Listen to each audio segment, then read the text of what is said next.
Chers amis, soyez les bienvenus au Club 700, une émission qui vous démontre les merveilles et les miracles selon Jésus-Christ seul Seigneur. Bonjour pasteur. Bonjour Massi, c'est pas militaire, hein? Non, pas du tout. Merci. Et merci aussi d'être avec nous dans ce programme du Club 700 que vous aimez bien. Pour vous servir, le pasteur Raymond Kofi. Et je suis Massi Domingo et vous allez voir un miracle terrible aujourd'hui. Pas seulement terrible, mais merveilleux. Oui. En fait, les parents du bébé Adouloudjo peuvent l'attester, car 26 semaines avec des complications énormes, les médecins ne lui donnaient que 5 à 10% de chance pour vivre. Mais l'autorité suprême avait un dernier mot. Lequel? Suivez la merveille. L'échographie a duré longtemps. Il regardait et fixait sans cesse le moniteur. Alors, une lumière rouge s'est allumée dans ma tête. Qu'est-ce qui n'allait pas? Funcho et Bola Adouloudjo se rendirent chez le médecin tout excités à l'idée de voir les images de leur second enfant. Ils n'avaient jamais imaginé que cette échographie révélerait des anomalies alarmantes. Voyez-vous cette ouverture? Regardez au niveau de sa tête. Les os du crâne ne sont pas tous soudés. Ces deux ouvertures dans le crâne n'étaient que le début de mauvaises nouvelles. Il doit y avoir un trou dans le cœur, parce que nous voyons deux ouvertures par lesquelles le sang s'écoule. Or, il ne devrait n'y en avoir qu'une. Et le coup de grâce, l'échographie révéla que la colonne vertébrale du bébé était incurvée. Je me suis dit, mais nous sommes chrétiens. Je suis pasteur. Cela ne devrait pas m'arriver. Tout en sachant que leur enfant risquait de nombreux problèmes de santé, le couple mit sa foi en Dieu pour croire que leur bébé allait naître en bonne santé. Nous nous accrochions à Dieu. Tu ne peux pas nous décevoir. Nous allons mettre tous nos œufs dans ton panier. Nous n'avons rien d'autre.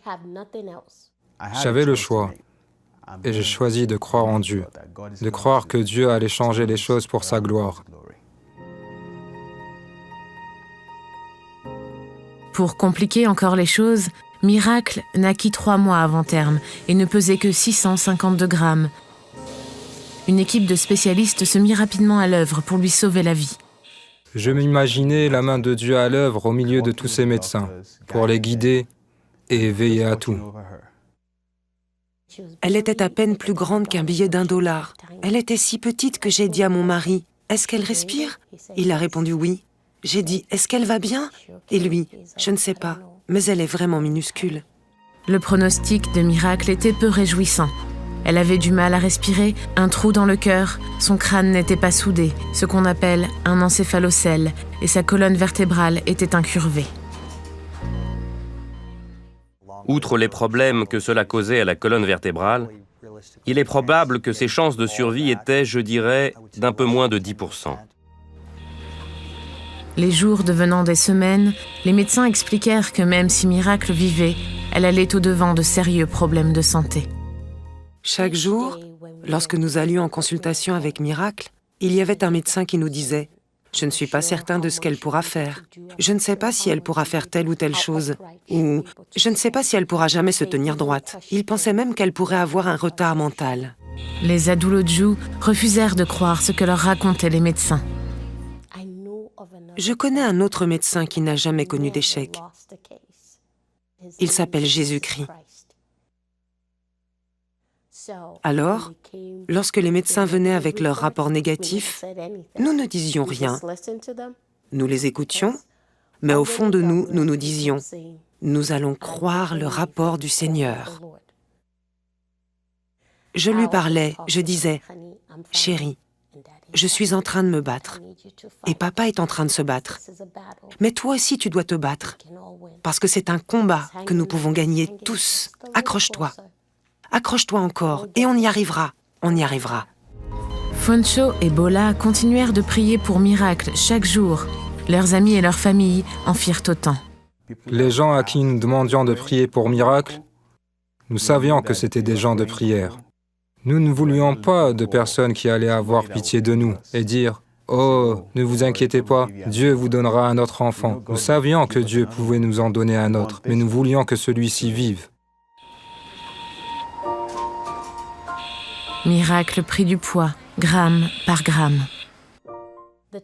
Le moment clé pour nous a été celui où on a commencé à lui retirer ses tubes. Ils l'ont débranché du respirateur, puis ils lui ont enlevé sa sonde d'alimentation, parce qu'elle avait commencé à prendre du poids.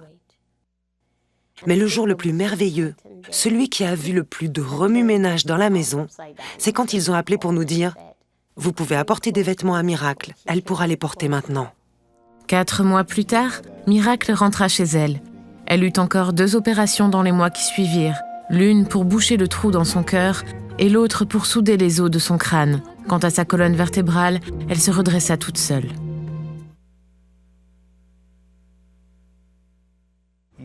Au fond de vous, vous vous dites qu'ils avaient raison de croire comme ils l'ont fait et que ça a sûrement contribué à sa guérison. La petite fille qui n'était pas censée vivre une vie normale est maintenant une enfant de 6 ans, en parfaite santé. C'était une pure joie de la voir faire ce que les autres enfants font, de la voir faire ce que les médecins avaient dit qu'elle ne pourrait probablement pas faire. C'était beau à regarder. L'un des médecins l'a très bien résumé.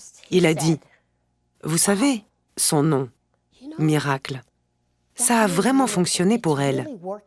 Elle est un miracle. » Et nous lui avons répondu « Nous servons un Dieu qui fait des miracles. »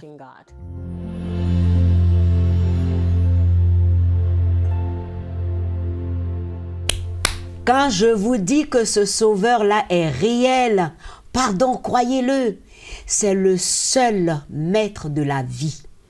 Il est digne de confiance et rien ne lui est impossible. Les parents de ce bébé ont tenu ferme et espéré contre toute espérance. Et vous avez vu que leur foi, malgré les mauvais rapports des médecins, des amis, tout ce qu'on pouvait dire, ils n'ont cru qu'en Jésus-Christ seul, qui lui a déjà donné sa vie pour ce bébé et pour nous et pour vous et pour toi qui me regardes maintenant. C'est lui le maître de la vie. Et tu peux vraiment décider aujourd'hui quoi faire, qui suivre. Donne-lui ton cœur maintenant, afin que dans les moments difficiles, tu saches vers qui crier, comme les parents de ce bébé ont fait. Ne tarde plus, mon ami. Je suis sûre que tu es assis là, en train de nous regarder, et tu te demandes ce qui se passe. Jésus-Christ est réel. Dis-lui tout simplement, je veux ce miracle du salut dans ma vie. Je t'accepte comme mon Seigneur et mon Sauveur personnel. Prends ma vie, change-la. Fais-moi vivre ta vie, Jésus-Christ. Il revient bientôt, ne traîne pas. Et quelle que soit la situation difficile que tu traverses, souviens-toi que Jésus a dit, rien n'est impossible à celui qui croit. Croire, c'est tout simplement mettre sa confiance en lui. Il est fidèle, il est réel, il est vivant, il n'a pas changé et il est le même hier, aujourd'hui, éternellement. Il peut aujourd'hui encore te sortir de cette situation difficile. Je te le dis, sois fortifié. Merci Massi pour ces paroles riches et d'encouragement. Oui. Et vous les amis, ne nous quittez pas. Hein? À tout de suite.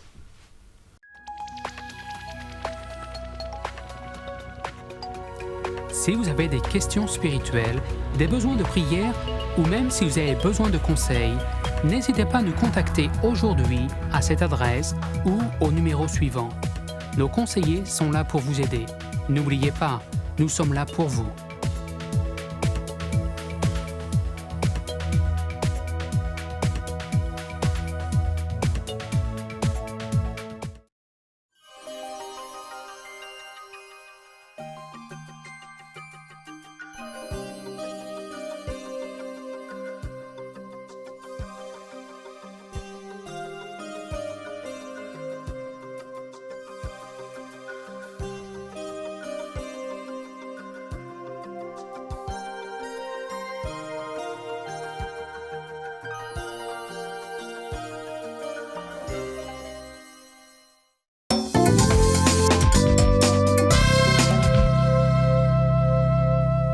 Mes amis, bienvenue de nouveau au Club 700. Nous avons le plaisir de recevoir pour vous dans ce studio le conseiller conjugal connu un peu partout, Charlemagne Sobia. Merci d'être présent dans notre studio. Merci Massi. Bonjour. Bonjour. Alors ainsi, le conseiller conjugal, conférencier un peu partout à travers le monde, sort son premier livre sur le thème mariage. Oui. Comment réussir son mariage. Tout à fait. Alors ma première question, est-ce que le mariage aujourd'hui est en danger? Oui, même le premier mariage, Adam et Ève n'avait pas marché, ils ont connu l'échec. Ça veut dire que réussir son mariage n'est pas une évidence. Oui. Aujourd'hui, les statistiques sont là qui nous prouvent qu'il n'est pas évident, que ce n'est pas une évidence réussir son mariage. Les statistiques en Europe nous disent que un mariage sur deux se termine par l'échec. Alors, avec ce livre sorti aux éditions Harmattan, Réussir votre mariage, apprendre à bâtir et à consolider votre couple. Oui. On commence par quoi pour réussir son mariage? Oui, déjà, le choix, c'est important. Si vous avez une équipe, pour que l'équipe gagne, il est important d'avoir de bons joueurs. Oui. Donc déjà, pour réussir son mariage, il faut faire un très bon choix. Et pour réussir à faire un bon choix, il faut de la maturité. On en parlera tout à l'heure. Voilà. Après, au niveau, si on compare aussi toujours à un match, sur le terrain, il faut bien jouer. Donc, arriver dans le mariage, il faut avoir certaines qualités. Il faut se comporter d'une certaine manière pour réussir son mariage. Comme je le disais, ce n'est pas une évidence. C'est pas une évidence. Oui. Alors, allons tout de suite pour la maturité. Qu'est-ce qu'il faut? Oui, il est important, comme je le disais, d'avoir de la maturité. Déjà, ça vous permet de faire un bon choix, sinon vous pouvez faire un mauvais choix. La maturité aussi vous aide dans la gestion quotidienne de vos relations. Parce que ce n'est pas toujours une évidence, avec le stress, avec tout ce que nous connaissons, de savoir comment se comporter pour avoir des relations stables. Il y a les beaux-parents qui sont là, comment gérer tout ceci, des enfants vont naître, comment gérer tout ce monde. La gestion humaine n'est pas quelque chose de facile. Et donc, lorsque vous n'êtes pas mature, même si vous êtes de bonne foi, vous pouvez commettre des erreurs qui peuvent porter préjudice à votre vie de couple. D'où la nécessité, l'importance d'être mature. Alors, quand vous dites mature, c'est au niveau de l'âge? OK. C'est à quel niveau cette maturité? Le bon sens nous dit qu'il faut avoir de la maturité. C'est pour ça que le juriste dit qu'il faut forcément avoir un certain âge pour se marier. Oui. Mais le problème, c'est que vous pouvez juridiquement avoir l'âge qu'il faut pour réussir, mais dans les faits, ne pas être mature. Et c'est ce qui arrive très souvent. Oui. Il y a des gens qui ont 50 ans, mais dans leur vie de tous les jours, quand vous les regardez par leurs actes, leur comportement, leurs paroles, ils sont des fois des enfants. D'où la nécessité d'être mature, pas seulement sur le plan juridique, mais être mature dans les faits. Parce que c'est des responsabilités. Être père de famille, être mère de famille, et qui parle de responsabilité, parle naturellement de maturité. Et en dehors de la maturité? Oui, la maturité, c'est un des éléments importants. Comme je l'ai dit, ça vous aide à faire un bon choix. Oui. Mais la maturité seule ne garantit pas la réussite du mariage. Il est important, l'amour. L'amour, c'est le fondement du mariage. Absolument. Donc, il faut de l'amour. Et même lorsqu'on n'est pas mature, on a du mal à réellement aimer. Parce que aimer, c'est un choix. Donc, c'est des choses qui sont bien liées. Et donc, il faut être mature, il faut aussi aimer. Et ces deux éléments sont très importants pour réussir son mariage. Dans mon livre, je compare ces deux éléments. Enfin, je compare le mariage à un train. Et je dis que la locomotive est constituée de la maturité et de l'amour. Et les autres éléments sont les wagons. Donc, lorsque la tête, la locomotive, ça ne marche pas, naturellement, le train est en panne, ne peut pas avancer. Donc, les deux éléments très importants, non négociables ou incontournables, la maturité et l'amour. La maturité et l'amour. Maintenant, la gestion de tout ça. Oui, la maturité et l'amour vous aident à résoudre les conflits qui vont arriver. Il n'y a pas de relations humaines sans conflit. Non. Et lorsque vous n'êtes pas mature, vous avez du mal à résoudre les conflits. Ou lorsque les conflits se présentent, vous posez des actes qui aggravent la situation au lieu que ça n'arrange. Très bien. D'où la nécessité d'être mature pour résoudre les conflits qui vont arriver. L'amour aussi aide à résoudre les conflits. Et c'est pour ça qu'il y a tout un ordre. Donc, les deux premières conditions, c'est la maturité et l'amour qui aident à résoudre les conflits éventuels qui vont arriver. Et lorsqu'on apprend à bien résoudre ces conflits, ça nous plonge dans l'intimité et on demeure dans l'intimité. Alors, il y a un problème de culture aussi. Oui, la maturité vous aide aussi à pouvoir... Quand je prends mon cas, mon épouse et moi, on n'est pas de la même culture. Mais le fait que, par la grâce de Dieu, nous avons une certaine maturité, ça nous a aidés à aller à l'essentiel. Donc, la maturité aussi aide à résoudre les problèmes culturels. Ouais, si vous prenez un Européen, une Africaine, la manière de voir les choses, c'est pas toujours ils ne voient pas les choses de la même manière. Mais lorsqu'il y a la maturité, on sait aller à l'essentiel. Et ça aide à résoudre les conflits, ça aide à gérer donc, la vie de couple. Alors, et Dieu dans tout ça? Dieu, c'est très important. C'est Dieu qui est celui qui a institué le mariage. Lorsque Dieu n'est pas au centre de votre vie de couple, il est difficile de le réussir. Revenons à tout à l'heure, je parlais du stress. Lorsque vous avez Dieu dans votre vie, ça vous aide à gérer les stress. Or, les stress sont des fois la base de pas mal de conflits. Donc, le fait d'avoir Jésus en vous aide à ne pas vous stresser. Il dit dans sa parole de ne nous inquiéter de rien. Pour tous nos besoins, il a lui présenté dans Philippiens 4:6. Donc, celui qui a sa vie en Jésus est moins inquiet, moins stressé. Et naturellement, ça rejaillit sur sa vie de couple et même sur sa vie intime. Parce que lorsque vous êtes stressé au salon, ça rejaillit sur la chambre. Ah bon, pasteur? J'ai failli dire pasteur. En fait, vous êtes conseiller conjugal, vous n'êtes pas pasteur, mais vous êtes très passionné pour cette histoire de couple, savoir comment on doit réussir son couple, parce que la société dehors commence à la maison. Tout à fait. Tout le monde sait que la famille est la cellule nucléaire. Et lorsque la cellule nucléaire est malade, la société est malade. Et aujourd'hui, quand on regarde, notre monde souffre de deux gros problèmes. Problème de leadership et problème familial. Même les grands leaders aujourd'hui ont des difficultés à avoir une vie de famille harmonieuse. Les preuves sont là. Oui. Et donc, il est important que les uns et les autres travaillent par rapport à cela. Lorsqu'on grandit dans une bonne famille, on est plus équilibré et on a plus de facilité plus tard à avoir un bon foyer. Donc, il est important d'avoir une bonne vie de famille. Alors, mon dernier mot, ma dernière question. Oui. Quelle est la clé pour réussir son mariage? La maturité et l'amour. Vous revenez à cette maturité? Oui, c'est très important. Deux personnes qui sont matures ont plus de facilité à avoir des relations stables. Alors, c'est une maturité spirituelle, culturelle? Maturité, lorsque dans un domaine, vous n'êtes pas mature, ça rejaillit sur votre couple dans ce domaine. Il y en a, par exemple, par rapport à la gestion de l'argent, des difficultés à bien gérer leur argent parce qu'ils ne sont pas matures. Dès qu'ils arrivent au supermarché, ils voient un article, ils veulent toujours acheter, même s'ils n'en ont pas besoin. Ça va jouer sur leur manière de gérer leur argent. Il y en a qui sont très émotifs. Ça va jouer. Donc, le domaine dans lequel vous n'êtes pas mature, ça aura des conséquences. Donc, il est important d'être mature sur tous les plans. Quand vous prenez une mangue, elle est mature ou elle n'est pas mature. Mais des fois, vous achetez une mangue, vous croyez que la mangue, elle est mûre. Mais arrivé à la maison, quand vous coupez, vous voyez qu'il y a une partie qui est mûre, il y a une partie qui n'est pas mûre. Et vous avez du mal à bien manger cette mangue, à profiter. Donc, il est important que la mangue soit réellement mûre pour qu'on puisse en profiter. Charlemagne Sobia, notre temps va finir, mais je voudrais donner envie à tous les téléspectateurs qui nous suivent de vraiment s'approprier votre livre, réussir votre mariage, apprendre à bâtir et à consolider votre couple. Et le dernier mot revient, que Jésus soit au milieu. Tout à fait. Et j'ai un prochain livre qui sortira d'ici là, qui est comment diriger son foyer, comment être un bon mari pour le bien de son couple. Très bien. Merci beaucoup. Merci pour l'invitation. On peut réussir son mariage. Tout à fait. Avec le Seigneur Jésus. Il est difficile de réussir, mais il n'est pas impossible, surtout si on s'appuie sur Jésus-Christ. Merci. Merci. Chers amis, ne nous quittez pas, à tout de suite.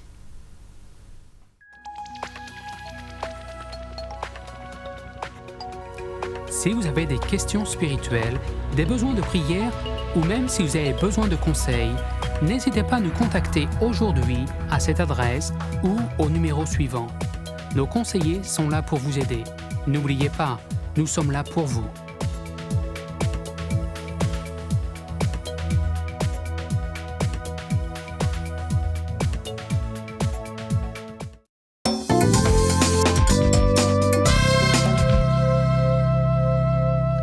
De nouveau avec vous au Club 700.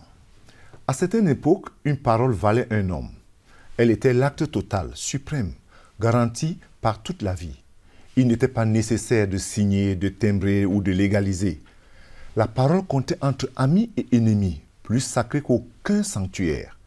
Et l'homme la maintenait avec le sentiment obscur et juste qu'elle est à la base des sociétés. Et que si la parole perd son prix, il n'y a plus de société possible. Plus tard, la parole écrite fut considérée, ce moment-là, comme sacrée et toujours guidée par ce sentiment très légitime de la sainteté de la parole.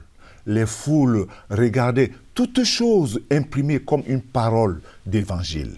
Ces temps ne sont plus aujourd'hui, ils ne sont plus.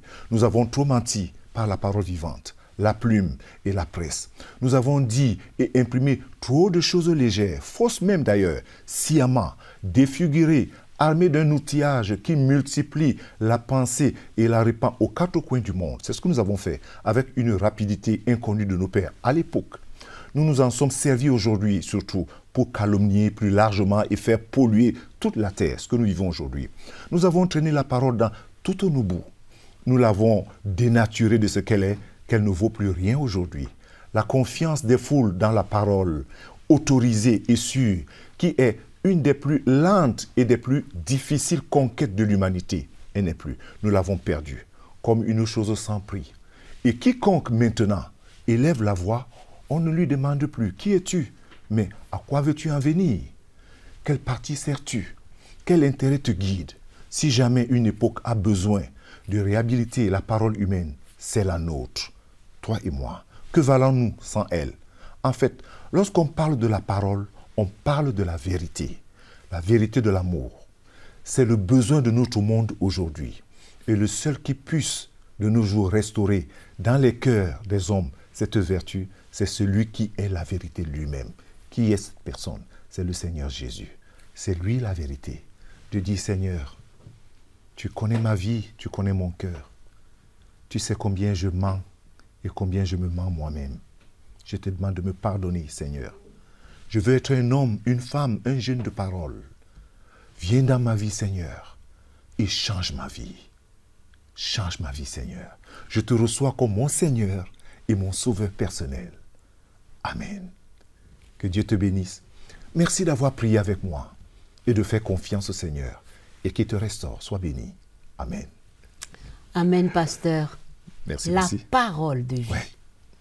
C'est le Fils de Dieu. Absolument. On a besoin de ça. Alors, mes amis, c'est le moment de vos réponses. Les questions sont là, pasteur.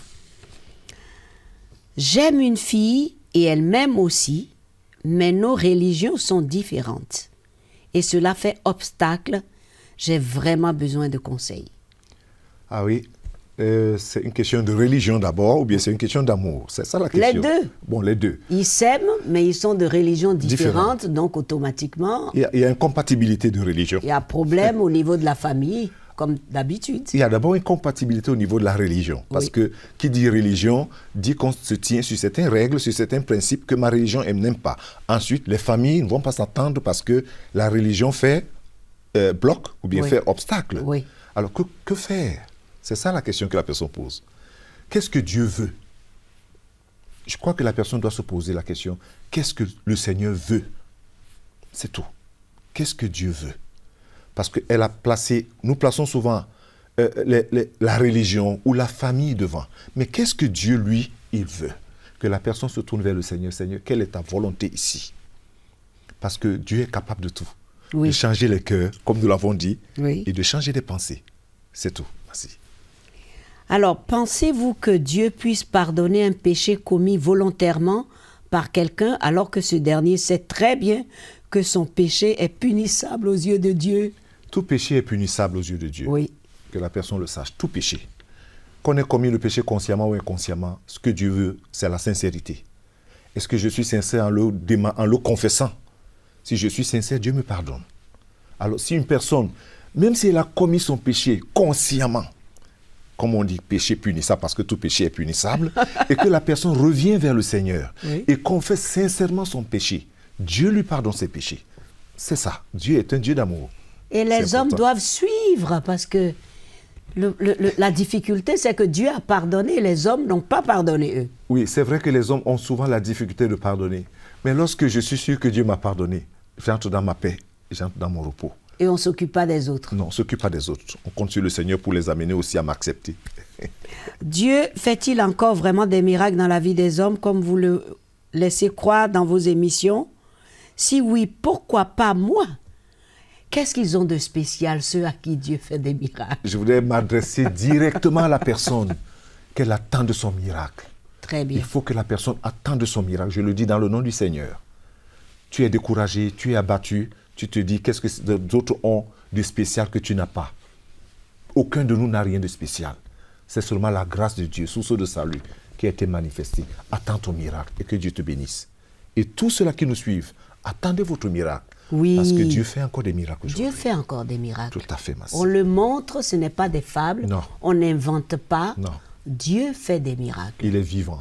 Il est vivant. Il est vivant. C'est bien de répondre à toutes ces questions, hein, Merci, pasteur. Massi, c'est un privilège. C'est un privilège. Oui, tout simplement de servir. Donc, il faut qu'ils écrivent souvent. Oui. Et nous sommes toi, prêts tu à es toujours répondre disposé. par la grâce de Dieu. Par la grâce de Dieu. C'est pas toujours facile, mais Dieu est fidèle. Merci, Massi. Alors, vous savez, nous sommes vraiment heureux de recevoir toutes ces questions. N'hésitez surtout pas à nous les envoyer. Je vais vous amener maintenant à rencontrer notre orthodontiste spécialiste du jour, le docteur Siémé, qui va nous dire pourquoi et comment faut visiter l'orthodontiste. Regardez. Bonjour, docteur. Bonjour, Madame Massi. J'ai une deuxième question. À quel âge doit-on visiter un orthodontiste?